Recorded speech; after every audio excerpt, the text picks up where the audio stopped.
ఉన్నాయి. క్రీస్తు ప్రేమ యొక్క ఎత్తు, లోతు, వెడల్పు, పొడుగు గ్రహించాలి అంటే అందరూ ఒకటవ్వాలి. ఒకటవ్వకుండా క్రీస్తు ప్రేమను మీరు అర్థం చేసుకోలేదు.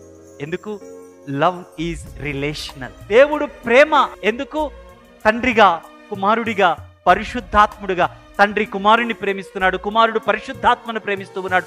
తండ్రి, కుమార, పరిశుద్ధాత్మల మధ్య అనంతమైనటువంటి ప్రేమ ఉన్నది. ఈ సృష్టిలో ఎవరు ఆ ప్రేమకు సరిపోయిన ప్రేమను తండ్రి, కుమార, పరిశుద్ధాత్మ మధ్య ఉంచలేరు. కాబట్టి ఆయన సర్వస్వతంత్రుడు, దేని మీద ఎవరి మీద ఆధారపడనివ. ఆ ప్రేమ యొక్క ఎత్తు, లోతు, వెడల్పు, ఇమ్మెజరబుల్ లవ్ ఆఫ్ గాడ్ అర్థం కావాలి అంటే నాకు కంప్యూటర్ ఉంది, నాకు ఆడియోస్ ఉన్నాయి, యూట్యూబ్లు ఉన్నాయి, నాకు పలానా ఆయన తెలుసు, పలానా తెలుసు, మట్టి మశానం అదంతా. Nothing you are going to do unless you come as a community. సమాజముగా మీరు కూడకుండా, సమాజముగా కలిసి వచ్చి దేవుని వాక్యాన్ని, దేవుని వాక్యములో ఉన్న క్రీస్తు ప్రేమ యొక్క ఎత్తు, వెడల్పు, లోతు, పొడవు కొలవకుండా, ధ్యానించకుండా మీరు క్రీస్తు ప్రేమను గ్రహించుట సాధ్యపడదు.